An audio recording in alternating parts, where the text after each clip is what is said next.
Bismillahirrahmanirrahim. Assalamualaikum warahmatullahi wabarakatuh. Yang saya sayangi dan banggakan mahasiswi The International Class of Islamic Microeconomics, wherever you are, semoga selalu dalam lindungan Allah di bulan Ramadan yang penuh berkah ini. Amin. Now today we will discuss about this topic.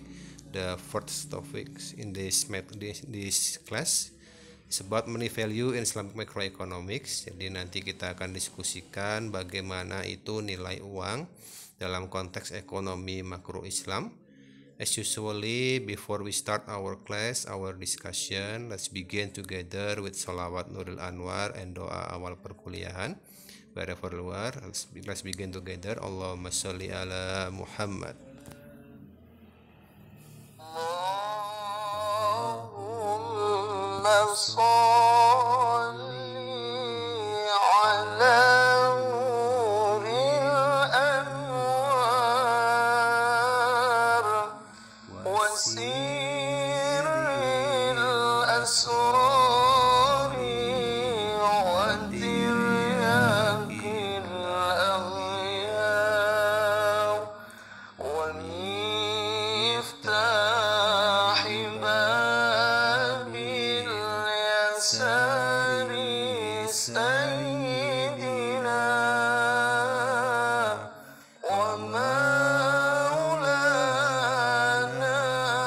Muhammadin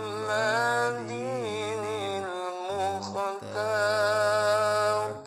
wa alihi al-athhari wa ashabihi al-akhyar adada ni'amillahi wa ifdalihi adada ni'amillahi wa ifdalihi.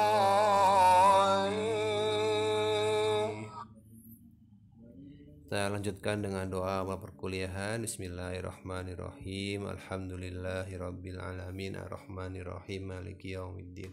Iyyaka na'budu wa iyyaka nasta'in ihdinas siratal mustaqim siratal ladzina an'amta 'alaihim ghairil maghdubi 'alaihim waladdallin amin. Allahumma salli ala sayyidina Muhammad wa ala ali sayyidina Muhammad walhamdulillahi rabbil alamin. Allahumma akhrijna min zulumatil wahmi wa akrimna binuril fahmi waftah lana abwabal ilmi wa zayyinna bil akhlaqil hasani. Rabbi zidni ilman nafi'a wa rizqan wasi'a halalan tayyiban mubarakah waj'alna min ibadikas sholihin birahmatika ya arhamar rahimin. Wa sallallahu ala sayyidina Muhammad wa ala alihi wa sahbihi ajma'in walhamdulillahi rabbil alamin. Now we will discuss about this topic, money value in Islamic Microeconomics, atau bagaimana itu nilai dari uang dalam konteks ekonomi makro Islam. Pertama, as introduction, I take it from the Sarfin ID Instagram. This talking about human nature can be guessed from money. Ada satu buah pertanyaan di sini disampaikan dari IG ini sarfin.id. Ditanyakan bahwasanya apakah sifat manusia itu bisa ditebak dari uang? Our human nature can be guessed from money.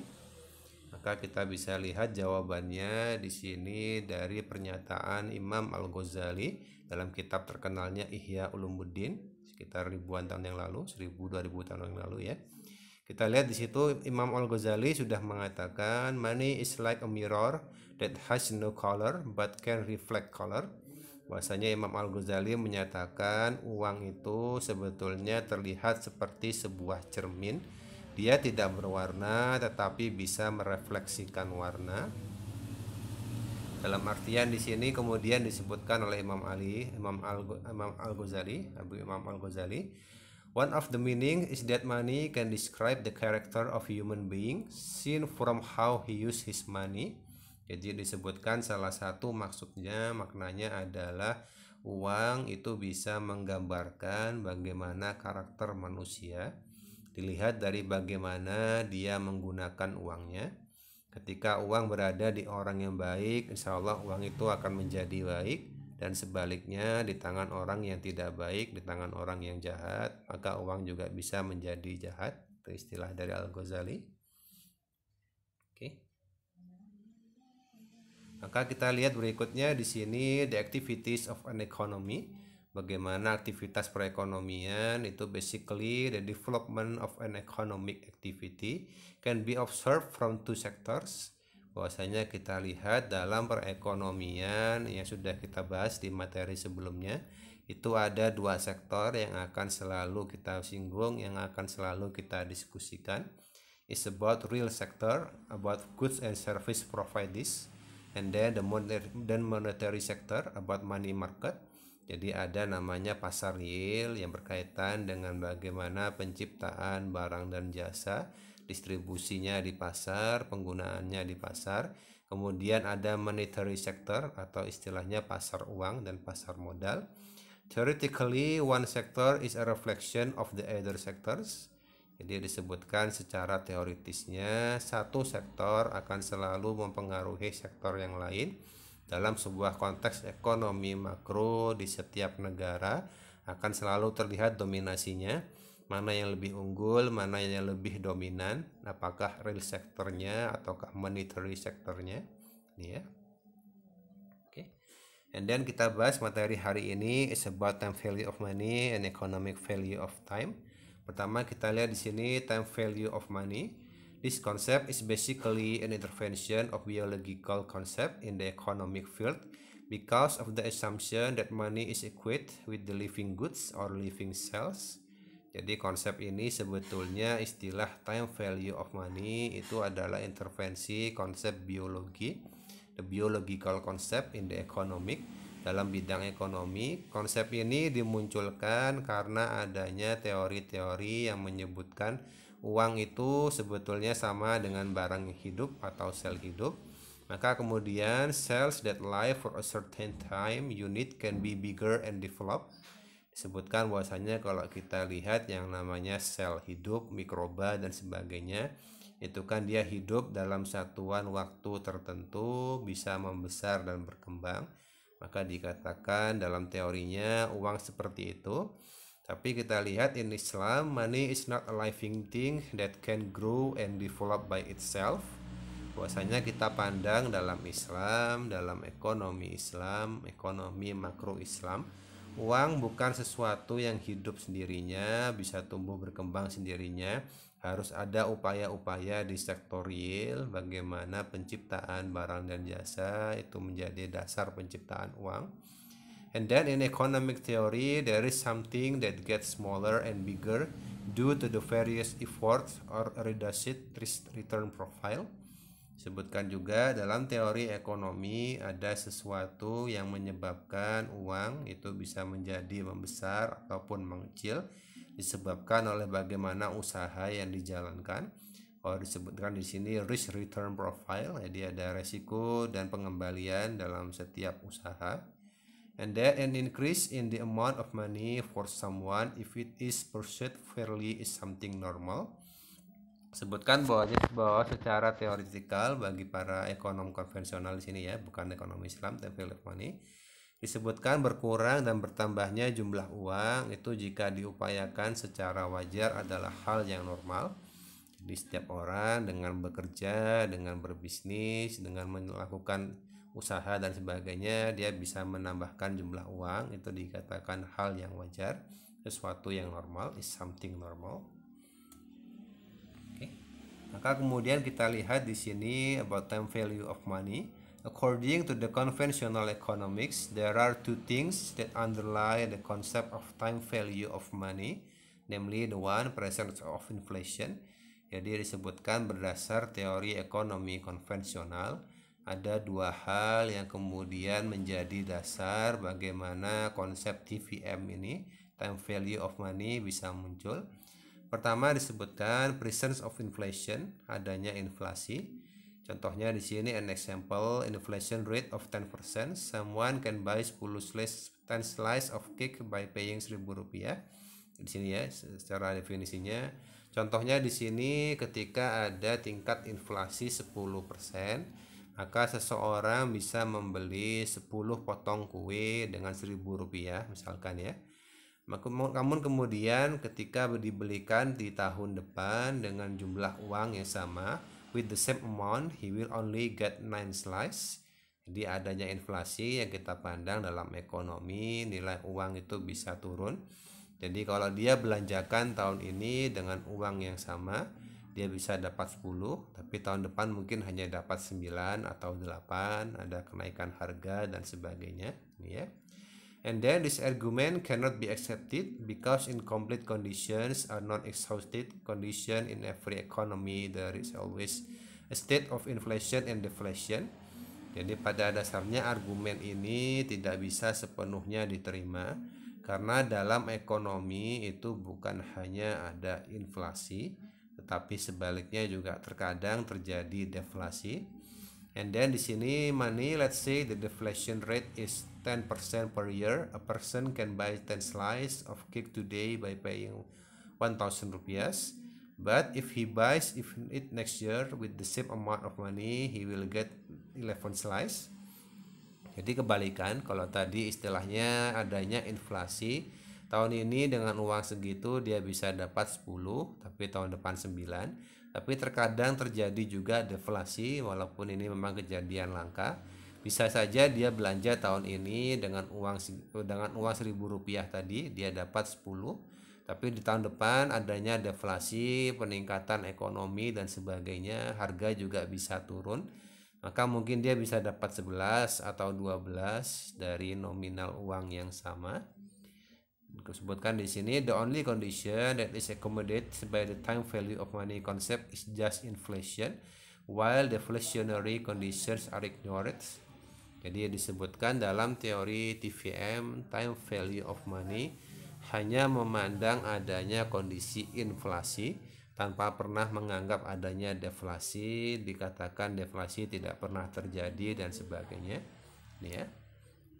Kemudian di sini the next is about according to conventional economic. Jadi ada konsep kedua yang bagaimana menjadi dasar penciptaan teori time value of money. It's about reference present consumption to future consumption.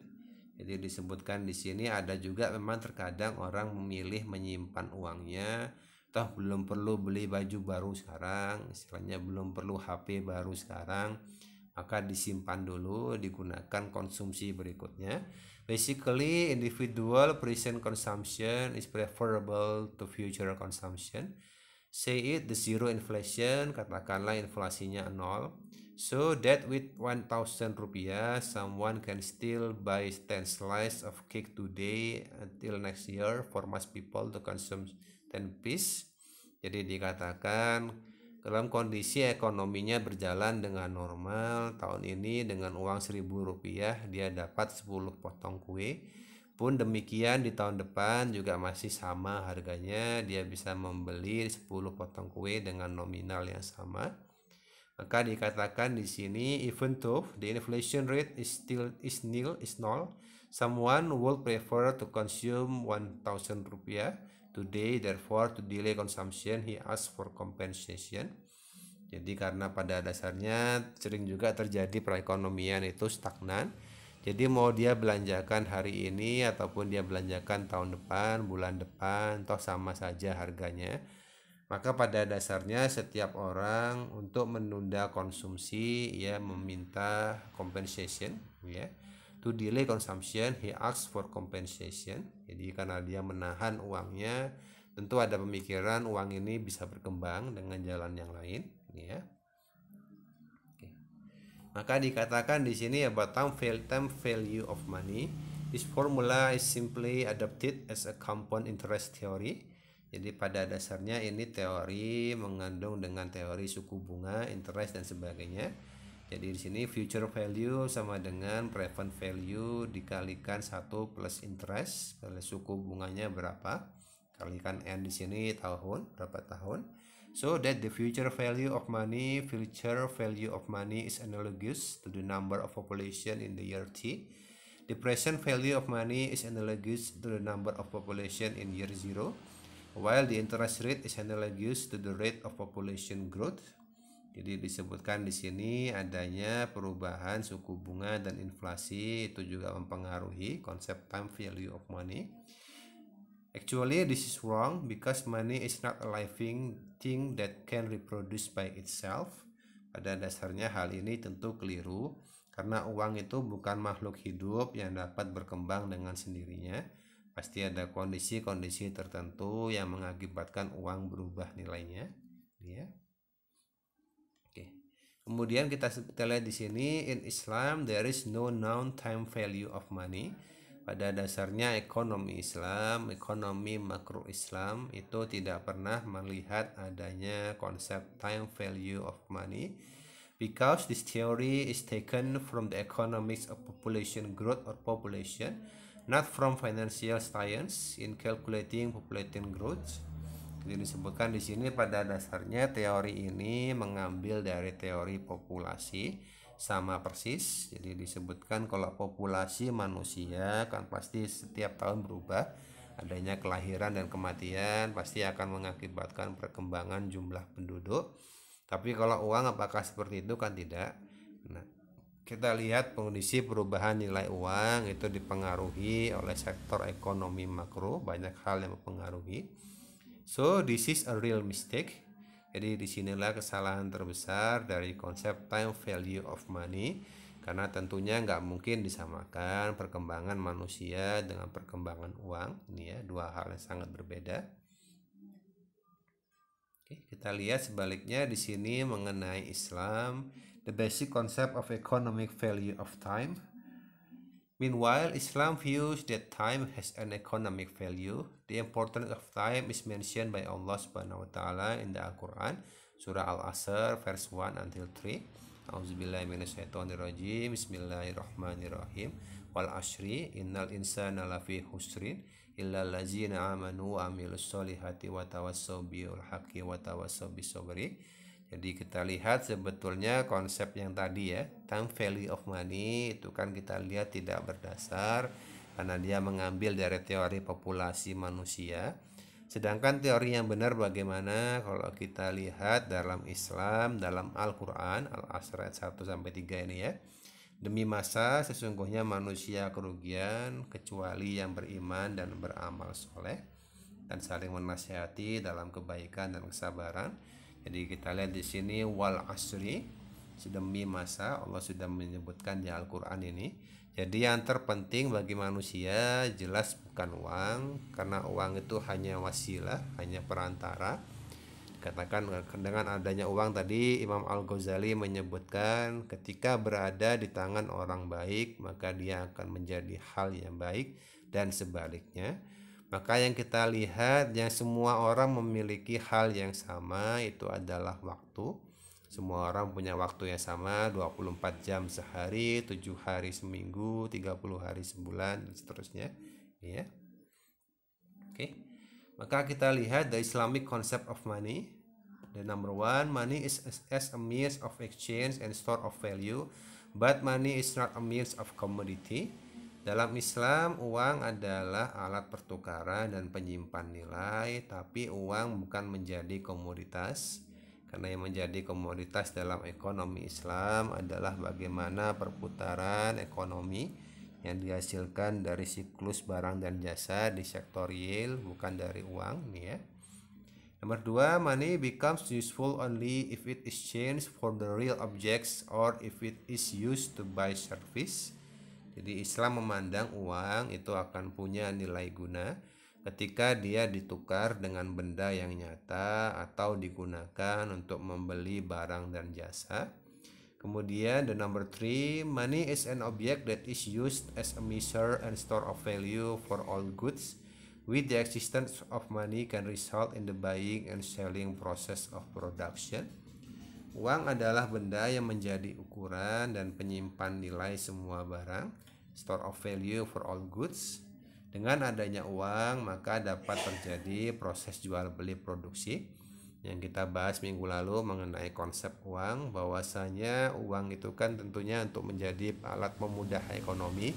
Karena kalau kita lihat dengan sistem barter itu tidak mungkin sepenuhnya bisa berjalan normal, ya. And then money provides an indirect utility function. Uang pada dasarnya itu punya nilai guna tidak langsung, tidak secara langsung, tapi punya nilai guna tidak langsung.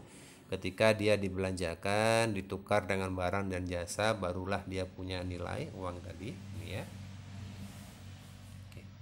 Kemudian kita lihat the Islamic view of money, bagaimana pandangan ekonom Islam, ekonom makro Islam mengenai uang. Islam doesn't recognize money as a commodity, only as a medium of exchange, because according to Syekh Muhammad Taqi Usmani dari Irak menyebutkan there are three factors that distinguish money from commodities. Jadi di sini pada dasarnya Islam mengakui uang sebagai komoditas, hanya sebagai alat tukar nih ya, tidak diakui sebagai komoditas. It doesn't recognize as a commodity. Kemudian Syekh Muhammad Taqi Usmani, salah satu pakar ekonom Islam dari Irak, menyebutkan ada tiga hal yang menyebutkan bagaimana uang itu tidak sama dengan komoditas, berbeda. Ini ya. The first one, money has no intrinsic utility, or intrinsic utility is different from commodity. Money cannot be eaten. Pada dasarnya kita pandang uang itu tidak punya nilai guna intrinsik, berbeda dengan komoditas. Misalkan kita ambil contoh uang, kita berbandingkan dengan nasi. Kalau nasi kan bisa kita konsumsi langsung, kan uang tidak. Maka kemudian di sini use or use directly, money can only be exchanged for commodities. Pada dasarnya nilai uang itu baru muncul ketika dijadikan alat tukar dengan komoditas yang lain. And then the commodity that will be eaten or use. Money only has value in exchange, while commodity have value in exchange and value in use at once. Jadi ini perbedaannya uang dengan komoditas. Bahwasanya uang itu kan hanya punya nilai ketika dia ditukarkan. Berbeda dengan barang dan jasa, dia punya nilai value in exchange dan value in use sekaligus. Jadi bisa ditukar dengan barang yang lain, bisa juga langsung dikonsumsi sendiri, ya. Kemudian kedua, money doesn't require quality to determine its value in terms of the SEBI 1,100 rupiah banknotes issued in 20 and 7, with 20 and 15 banknotes having the same purchasing power. Jadi pada dasarnya uang itu tidak perlu kualitas untuk menentukan nilainya. Ambil contoh di sini the SEBI money, uang yang lusuh, keluaran tahun 2007 dengan uang 100.000 keluaran tahun 2015. Secara konteks ekonomi punya nilai yang sama, ya. Walaupun keluarannya berbeda, kualitas kertasnya sudah berbeda, nilainya sama saja. Itulah mengapa uang berbeda dengan komoditas. The third, money does not require specifications when a transaction occurs, while commodities have specific characteristics when a transaction occurs. For example, if you want to buy goods, you have to match the color differently with money. For example, 100,000 rupiah is the same between 3 pieces of 100,000 rupiah or 6 pieces of 50,000 rupiah. Jadi kita ambil contoh di sini, misalkan mau belanja dengan 300.000 rupiah, maka sebetulnya sama saja antara 3 lembar 100.000 ataupun 6 lembar 50.000, ya, ataupun 15 lembar 20.000, sama saja nilainya. Maka itulah perbedaan mengapa uang sebetulnya tidak bisa disamakan dengan komoditas atau barang dan jasa. And then we're talking about the money function.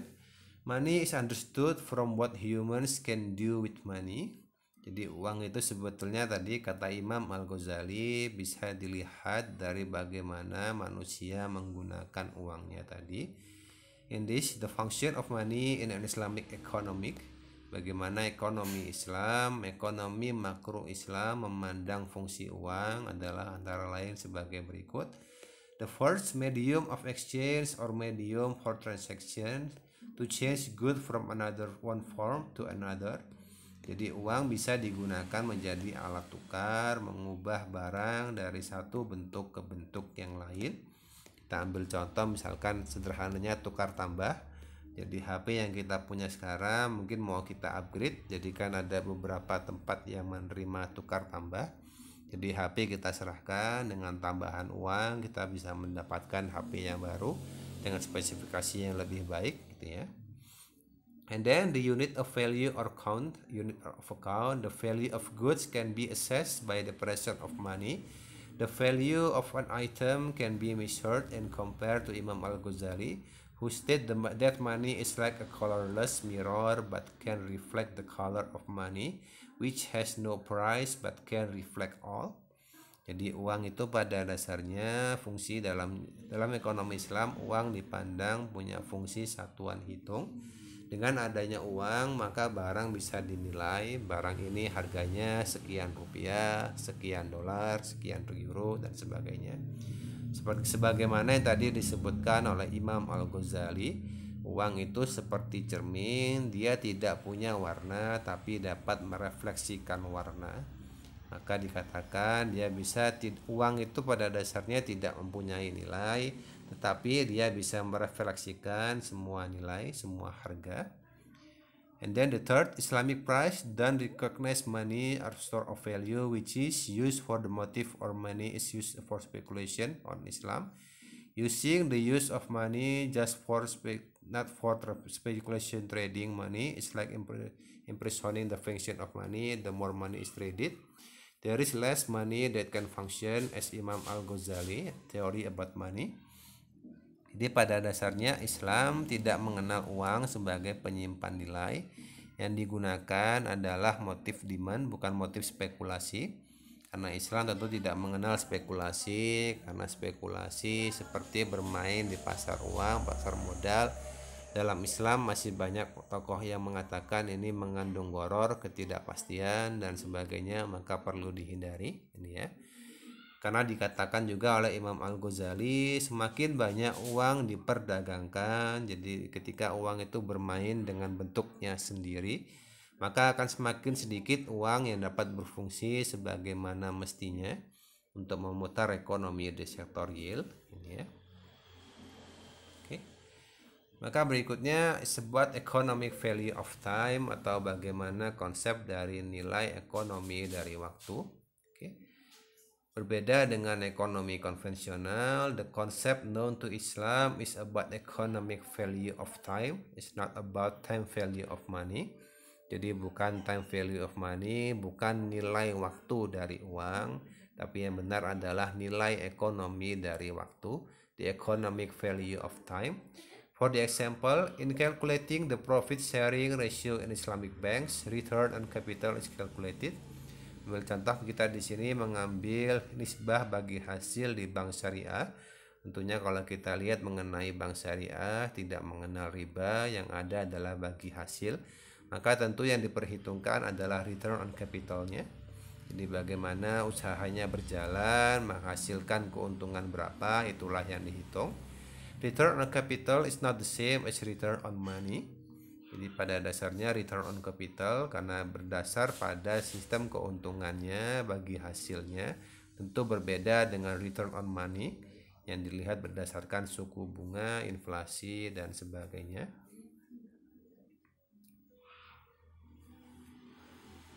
Because return on capital depends on the type of business being run and is related to the real sector, while with their own money is related to interest rates. Pada dasarnya return on capital itu kan tergantung pada bisnis apa yang dijalankan, tentunya bisnis di sektor real, sedangkan return on money berkaitan dengan tingkat suku bunga, interest rate. Ini ya bedanya. Maka kita lihat then the economic value of time concept. Determination of the profit sharing ratio must be done at an early stage by using the projection of the return if it return of the actual return of the business being financed is not the same as the project figure. The actual number used is not the projection number. Pada dasarnya penentuannya tentu dihitung dari bagaimana proyeksi usahanya, bukan dengan actual returnnya. Jadi diproyeksikan tidak secara pasti, tapi dilihat kira-kira ke depan akan menghasilkan keuntungan berapa, maka di situ dihitung bagi hasilnya. And then this shows, hal ini akan menunjukkan that Islam does not recognize the time value of money. Time only has economic value if and only if it used to add other production factors so that it becomes capital and can get a return. Inilah kenapa Islam tidak mengenal konsep time value of money. Waktu hanya punya nilai ekonomi jika dimanfaatkan untuk menambahkan faktor produksinya sehingga bisa menjadi capital, bisa menjadi modal waktu tadi. Jadi bagaimana kan semua orang punya waktu yang sama, tapi ada yang bisa mengefisiensikan waktunya, ada yang tidak. Maka disinilah waktu bisa bernilai, bisa menjadi modal dan memperoleh return ini ya. Kemudian kita lihat di sini the concept about economic value of time. The quantity of time is the same for all humans, namely 24 hours per day or 7 days per week. But the time value is not always the same for everyone. Ya. Jadi pada dasarnya jumlah waktu yang orang punya, yang kita semua punya itu sama.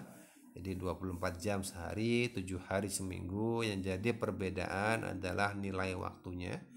Maka di sini the factor that determines, bagaimana faktor-faktor yang mempengaruhi. Pertama di sini disebutkan this is the way a person use his time more effectively and efficiently. Maka nilai waktu tergantung dari bagaimana pribadinya masing-masing, bagaimana kita masing-masing memaksimalkan waktu kita. More effectively and efficiently, the higher of the value of his time. Semakin dia efektif dan efisien dalam memaksimalkan waktu yang dia punya, maka tentu semakin tinggi nilainya. And the more it will bring benefits in the world for whoever did it. Jadi semakin dia efektif dalam waktunya, tentu juga semakin banyak keuntungan yang bisa diperoleh. Karena waktunya menjadi efektif, waktunya menjadi sangat berharga, dimaksimalkan sebaik mungkin. Therefore, whoever the preceptor is circumcised will bring profit in the world. Maka dikatakan untuk itu siapapun orangnya, siapapun individunya, secara sunatullah itu akan mendatangkan keuntungan di dunia maupun sampai akhirat nanti. Karena tadi Allah sudah berfirman demi masa bagaimana kita memaksimalkan waktu dengan baik dan benar ini ya. Okay, and then in Islam, the benefits that are sought are not only profits in the world but also in the hereafter. Jadi itulah kenapa keuntungan yang dicari dalam Islam bukan hanya keuntungan di dunia tetapi juga di akhirat. Karena kalau kita memandang mengenai waktu, tentunya waktu kita bukan hanya di dunia. Dunia ini sangat sebentar, hanya persinggahan sementara. Tentunya nanti yang kita harapkan adalah the hereafter, bagaimana kehidupan di akhirat nanti ini ya. Apart from having to be effective and efficiently, the use of time must also be based on faith. This factor will bring benefit in the hereafter. Selain harus efektif dan efisien, memaksimalkan waktu juga harus berdasarkan keimanan, based on faith. Maka faktor inilah yang akan mendatangkan keuntungan di akhirat. Contohnya gini sederhananya ya, sama-sama pedagang, sama-sama dia sehari berjualan 10 jam. Maka ada yang dalam 10 jam tadi mungkin dia sambil berdagang, dia sambil sholawat, dia sambil terus berdoa. Maka di situ perdagangannya menjadi berkah karena keuntungannya dari sholawat tadi dia gunakan juga di jalannya Allah. Dan kebalikan mungkin ada juga pedagang yang dalam 10 jam dia berjualan, dia hanya fokus pada keuntungan pada uang, kemudian uangnya juga digunakan tidak di jalan Allah. Maka inilah yang akan menentukan perbedaan bagaimana dengan sama-sama 10 jam tadi. Mungkin keuntungan yang diperoleh sama, tapi nilainya di sisi Allah akan sangat berbeda. Ini ya. On the other hand, if Fed is not able to bring profit in the world, it means that there are factors that have not been practiced. Jadi inilah sebaliknya, jika keimanan tidak mampu mendatangkan keuntungan di dunia, berarti ada faktor-faktor yang belum diamalkan. Jadi ini ya, perlu dibenahi dulu dalam waktu kita sehari-hari kita gunakan untuk apa saja. Apakah lebih banyak di jalan yang bermanfaat atau sebaliknya. Ini ya. Oke. And then terakhir mengenai konsep economic value of time, bagaimana kok teori ini yang menjadi teori dalam ekonomi Islam. In conventional economics, the time value of money is defined as a dollar today is worth more than a dollar in the future, because a dollar today can be invested to get a return. Jadi disebutkan dolar hari ini itu lebih berharga daripada dolar di besok hari, di bulan depan, di tahun depan, karena $1 di hari ini itu bisa diinvestasikan untuk mendapatkan keuntungan. Ini ya. Tapi kita lihat the following definition is inaccurate because every investment always has the possibility of obtaining a positive negative result or no return, which is why in financial theory it is known as least at residence. Jadi disebutkan definisi ini sebetulnya tidak akurat karena setiap investasi itu belum tentu akan menghasilkan keuntungan, kan selalu ada risk returnnya. Bisa return, bisa kembali keuntungan, bisa juga dia terlibat di risknya, ada resikonya, bisa berkurang, bisa hilang juga dananya. Maka itulah dalam Islam mengatakan time value of money ini tidak akurat, tidak berjalan dengan betul. Ya. Kita lihat di sini certainly in return and uncertainly in return. Bagaimana konsep ekonomi konvensional dibandingkan dengan ekonomi makro Islam memandang mengenai kepastian dan ketidakpastian dalam return, pengembalian usaha. Pertama, konvensional selalu mengagungkan yang namanya interest rate, suku bunga, determined by the first current consumption preferences and the second expected inflation.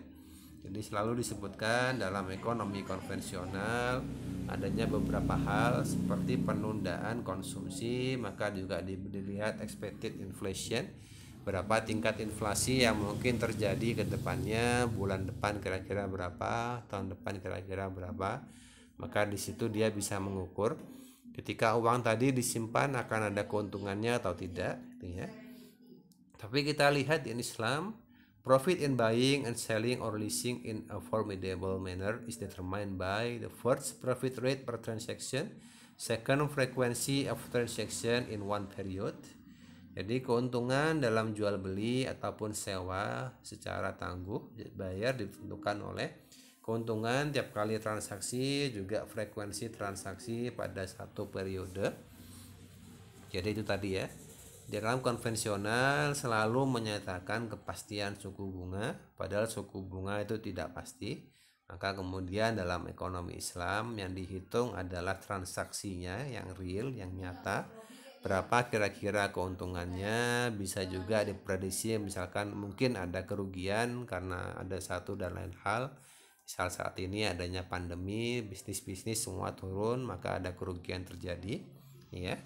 And then the uncertainty in return, bagaimana ketidakpastian dalam pengembalian.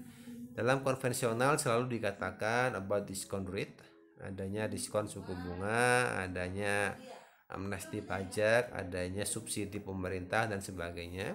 Maka disebutkan adanya current consumption preferences, expected inflation, and premium of uncertainty. Jadi tadi bukan hanya preferensi konsumsi di hari itu, di bulan itu, di waktu itu, tapi juga dilihat tingkat inflasinya, juga berapa angka ketidakpastian yang mungkin terjadi. In other words, the actual return is forced to be the same as the expected return. Dengan kata lain, actual return-nya itu dipaksakan harus sama dengan expected return-nya. Jadi itulah kenapa ekonomi konvensional begitu mengikat, karena mereka menggunakan suku bunga. Dikatakan entah bagaimana caranya harus sama antara expected return, antara pengembalian yang diekspektasikan dengan actualnya, gitu ya. Sedangkan Islamic macroeconomics is always talking about the discount rate, is determined on the basis of expected profit and is used to determine the profit sharing ratio that must be paid is the profit sharing ratio multiplied by the actual return. In other words, the actual doesn't have to be the same as the expected return. Kita lihat dalam ekonomi Islam, makro Islam, discount rate itu ditentukan atas dasar ekspektasi keuntungan ataupun kerugian yang bisa terjadi. Itulah sistemnya bagi hasil dan digunakan untuk menentukan berapa nisbah bagi hasilnya. Maka bagi hasil yang harus dibayar adalah nisbahnya yang berapa diperoleh dikalikan dengan actual returnnya, tidak dengan expected returnnya, ya. Maka dalam Islam actual return tidak harus sama dengan expected return, bisa lebih besar, bisa juga lebih kecil, tergantung bagaimana kondisi yang terjadi secara realnya, ya.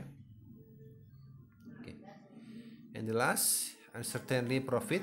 Islamic macroeconomics rejecting this condition. The first, angulmu bila gurmi, gaining return without responsible for any risk. Jadi disebutkan ekonomi Islam, makro Islam itu menolak dua kondisi ini, yaitu al-gunmu bila gurmi, the gaining return without responsible for any risk. Jadi disebutkan memperoleh hasil tanpa menghitung resiko, itu dikatakan haram dalam ekonomi syariah, ekonomi Islam.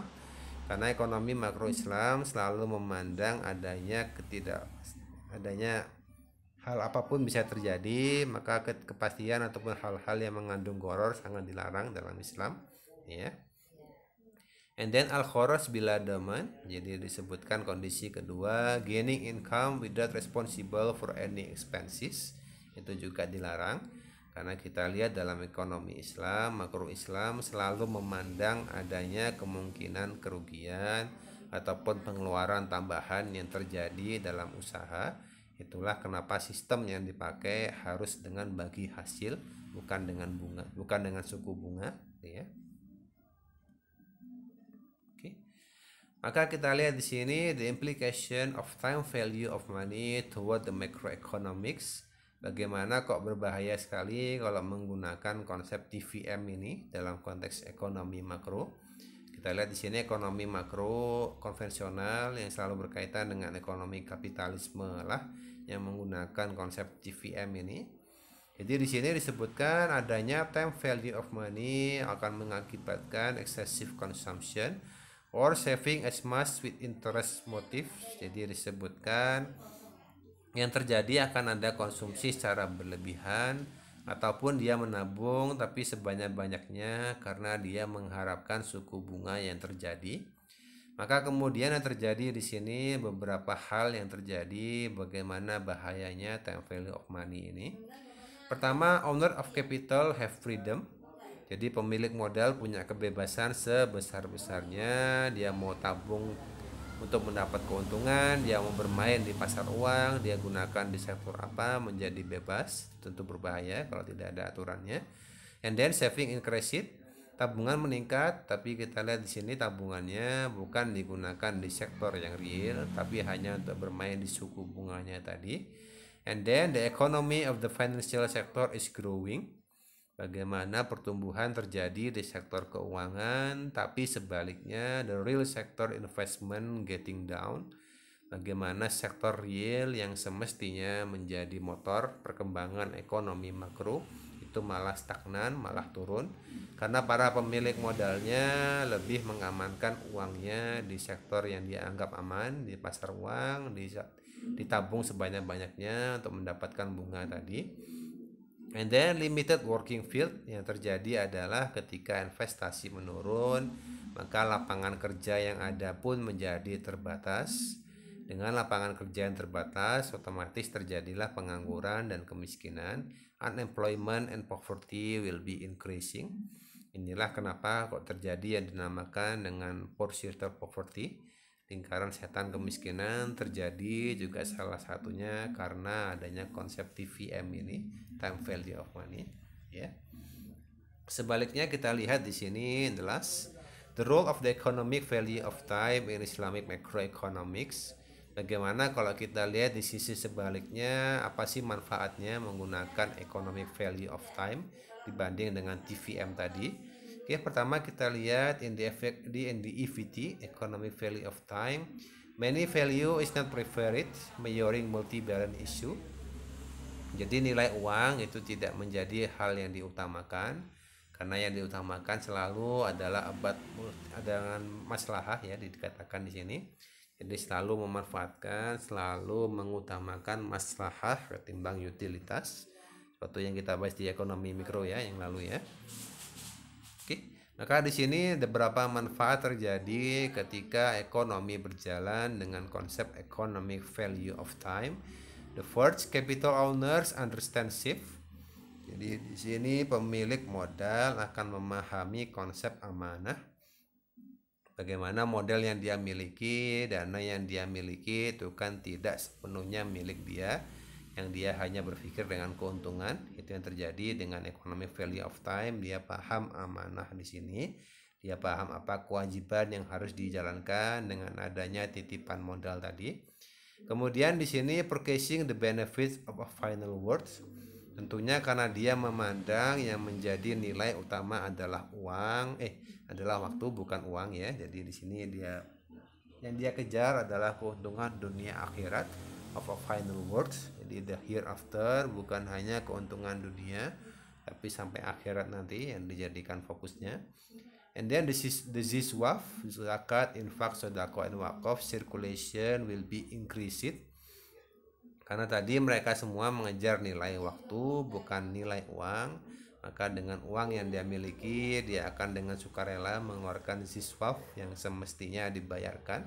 Berapa nominalnya, berapa jumlah yang harus dikeluarkan, itu dia tahu. And then the real sector economy will be increasing. Dengan adanya ziswaf, kita ambil contoh wakaf produktif, maka usaha-usaha bisa memiliki sumber pendanaan baru. Maka demikian akan terjadi pertumbuhan di ekonomi sektor real, akan memunculkan ekonomi di pasar barang dan jasa. Tentu ini hal yang sangat positif dalam makroekonomi. New working field is emerging, akan muncul pasar tenaga kerja yang baru, lapangan kerja baru.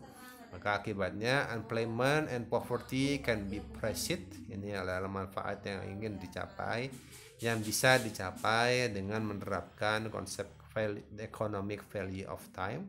Jadi ujung-ujungnya adalah pengangguran dan kemiskinan dapat ditekan karena adanya tadi sektor real yang bertumbuh, adanya siswaf yang tersirkulasikan dengan baik. Oke, itu ya sedikit yang kita bisa diskusikan. Untuk pertanyaan silakan, kalau mau bertanya disampaikan in our WhatsApp group. Saya akhiri, Allahul muwaffiq ala aqwamit thoriq. Assalamualaikum warahmatullahi wabarakatuh.